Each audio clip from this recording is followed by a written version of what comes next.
Welcome back, everybody. My name is Trikagan, and this is Greg Tech New Horizons. So not a lot has happened to the base since I ended the last video. I put my machine controllers here, as well as the advanced assembling machine. I did go ahead and make the sensor lenses, but while I was off camera, I ended up making the dark steel weapon and tools, and then went ahead and made the capacitors, the various capacitors, so that I could level these guys up. One of the things I did look at is going through and doing all the stuff necessary to get to a powered spawner, and the whole reason for that was with a powered spawner, I could set it up in the roof of the Nether, bring a battery up there, run it for a while, and just whack at some skeletons, and because they'll spawn as withered skeletons while I'm up there. So I'm trying to remember how I had it set up previously. I'm going to try and set up a similar base up there and just basically get a bunch of wither skeleton skulls, and then I'll bring up a stack of soul sand and get a bunch of withers built and killed, so that I can progress further on. Both the multi-purpose robot arms here, and then I think there was something else that wants one of these plates. Let's see here. If I click on this, right-click on that. I know the diamond dolly requires one. So that might be one thing that I go after, is going after a diamond dolly. The whole reason for that is powered spawners are nice, but they don't continuously spawn without power. So what I was thinking I would do is I would take that diamond dolly, I would come over here and grab this wisp spawner and bring it back to base, and then find a spot where I could set up a wisp farm basically, and get a whole bunch of essentia for the Thaumcraft stuff. So that would be a nice thing. And then I can also have the XP that it generates go into this XP obelisk, so that I can just have free XP instead of what I'm doing currently. So I did level up my Dark Helm all the way to Empowered 4. My armor, all the rest of my armor is at Empowered 2. And what I've been doing is I've been coming over here to this dungeon and going down in there and just killing off mobs a little at a time, trying to level that up. Part of the reason was I was thinking, well, what if I go ahead and I level up the axe and the shears so that I can put them into the slice and splice and have that work as that. Haven't gotten that far yet. I do have the slice and splice here that was prepped and ready to go. If we slap this guy down, it can start getting filled up. I'm going to go ahead and put the stuff in there because I also have all of the components necessary in order to build the rest of the stuff. Let's grab these two, and then in this one, one of these guys here, where did I put them? There it is. There's the stuff necessary. I have all the stuff necessary in order to be able to make all the way up through the powered spawner, provided that that the tools go in there properly, like so. So I've got the slice and splice done. I can go ahead and do, let's get this guy in, and that, and that, and that. There we go. And we can get another one in like that. And this will, of course, take a little while because it is quite a lengthy process, but that'll get us 2 Z-Logic controllers. I can then make the Ender Resonator. Once I have the Soul Binder, I can take one of these Z-Logic controllers, and all I need is 10 levels, so I guess I'm going to have to go get some more XP there. I do already have a zombie captured in a Soul Vial, so that I can then upgrade that to the Franken Zombie and get a powered spawner crafted up, and that way we'll have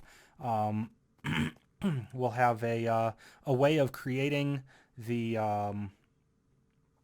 the skeletons up in the Nether. I prefer the Nether one to be battery powered because then it'll only turn on when I switch it on. I can have a redstone switch that I can toggle on and off, and that way mobs aren't spawning up there. You know, if I'm trying to jump down and grab some of the loot from it or whatever, I can just turn it off, and that way I don't have to worry about it possibly spawning a mob while I'm trying to gather up the XP or the materials. Also, in the meantime, I finally got enough of the silky propolis. Well, I got enough of the silky combs to make silky propolis to then make these silk wisps. I'm not quite done with the silk wisps yet. It's a 60% chance to get them. You need 216. I did not get my complete 216. One of the things that did change, so I upgraded from 2.2.3 to 2.2.8, and one of the things I noticed is that the bees are dropping the combs. The low-level bees are dropping combs more often, specifically the tropical bees over there, the cultivated and common bees are dropping it more often. They just up those percentages. The other thing that I did notice is that these capacitor recipes also changed. I originally had the capacitors listed here, and it needed tantalum bolts. Well, they changed it. The basic capacitors now use aluminum bolts and manganese foil and molten polyethylene. However, there is not an upgrade anymore to the capacitors. The capacitors are standalone now. The double layers want tantalum bolts and manganese foil and some of the energetic alloy with the coal powder, but then the octadics need chrome bolts, manganese foil, and some glowstone dust, and then are still using the energetic alloy. I'm not sure what happened there, why that was lowered in difficulty, but hey, it happened before I crafted them, so it was a cheaper craft for me, even though I had gone to the effort of prepping a bunch of tantalum bolts. I still have 52 of them left in here, but I believe it will go to use somewhere else. I believe there's more places than just there for those. So yeah, that is basically what has been going on in the base. I am in the middle of making the solid steel,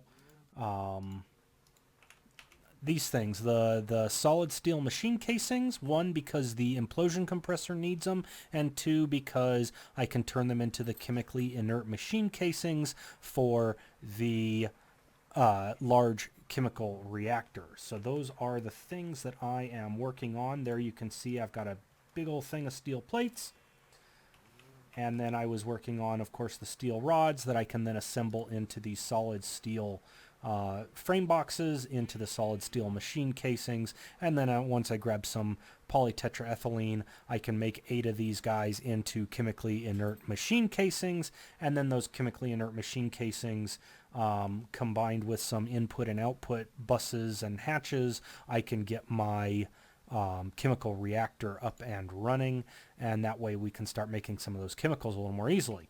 So I'm going to take a break. I am going to get the rest of the stuff prepped up for making the powered spawner so that I can go up into the roof of the Nether and have a setup ready to bring you guys in and show you exactly what all is going on with that. So there's those and those.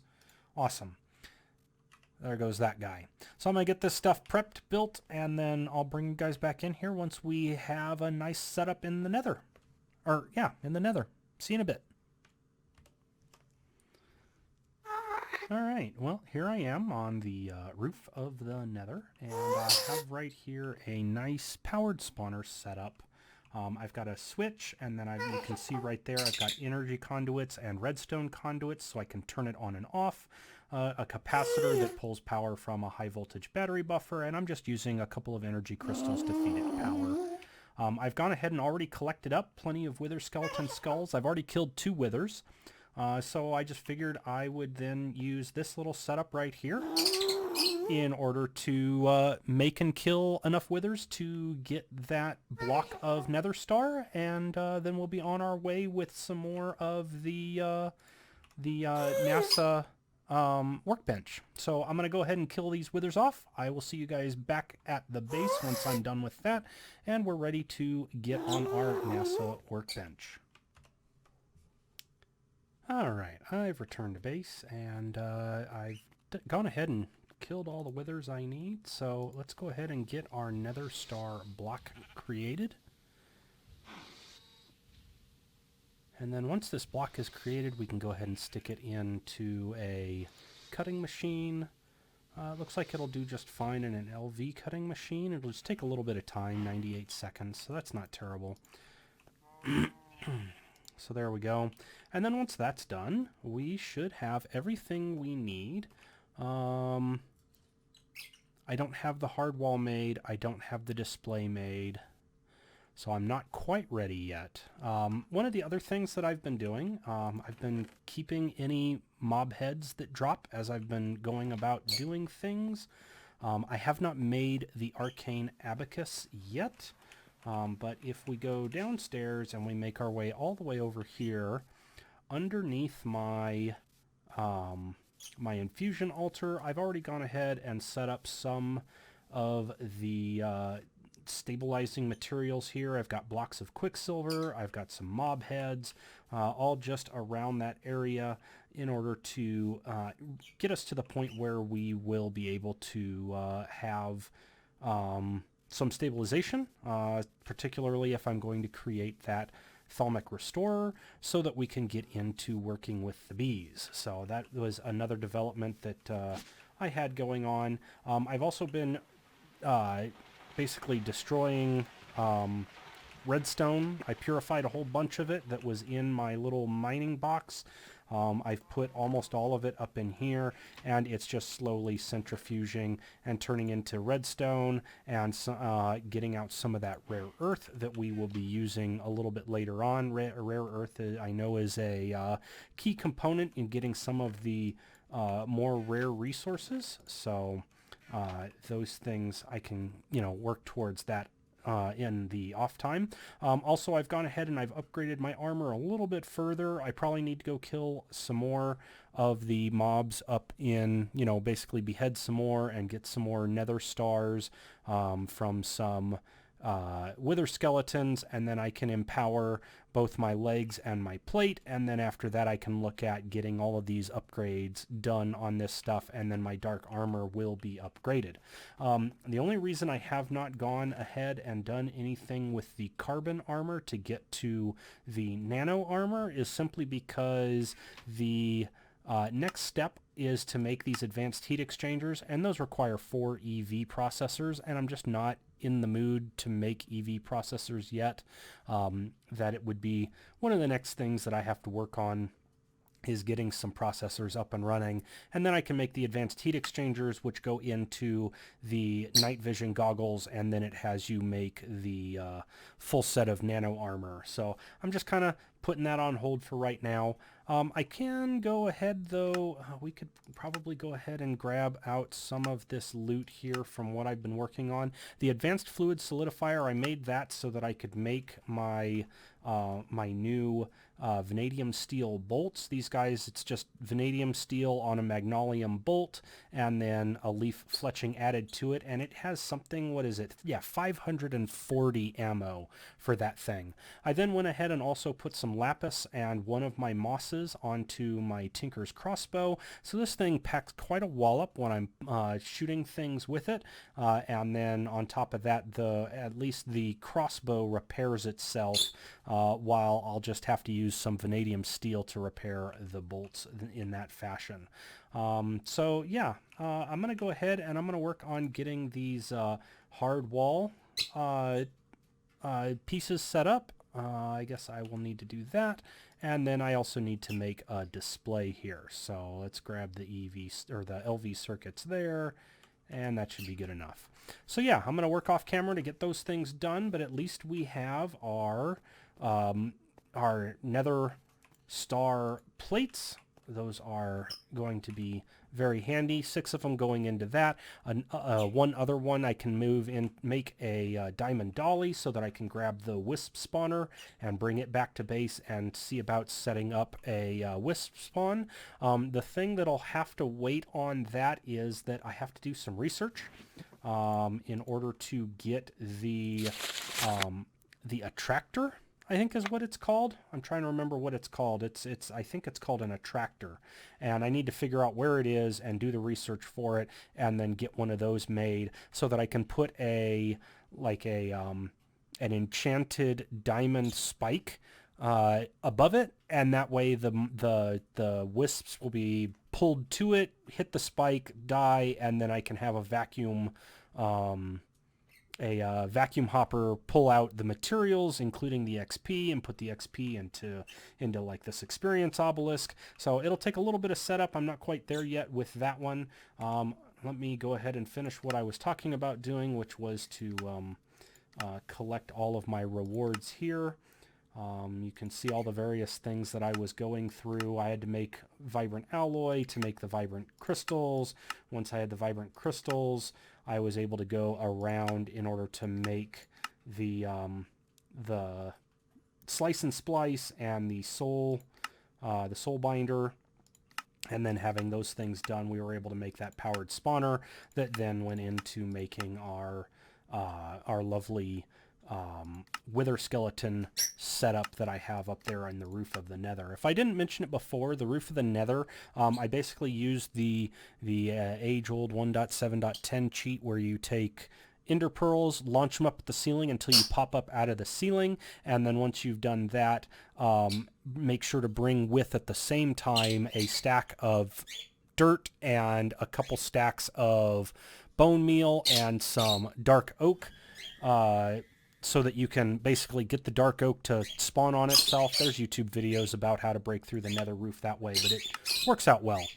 Anyway, I guess I'm going to take a break. The birds are getting uppity, so I'll be right back soon.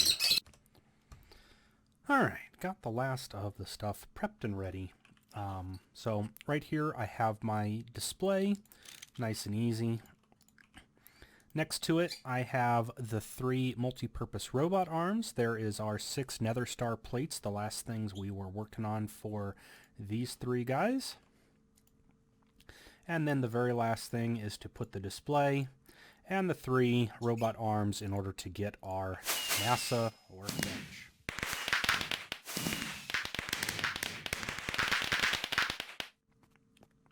Alright, well, now that nice loud noise is over, we've got our workbench. I don't quite know where I want to keep it, but we'll go ahead and place it right there for right now. There it is with the tier 1 rocket, and then we can unlock any new schematics that we get along the way. But at least for right now, that gets us our first step on the Space Race tab. So there it is. Now we can begin working on the more difficult things, one of which being rocket fuel. It's changed since the last time I played. Last time I played, you were able to use like diesel in order to power your rockets, and they've decided to make it a little more realistic. Now you must use cetane boosted diesel, or just set up a thing to start making actual rocket fuel. So that's something on the list to do. They actually go through the steps of making the RP1 rocket fuel.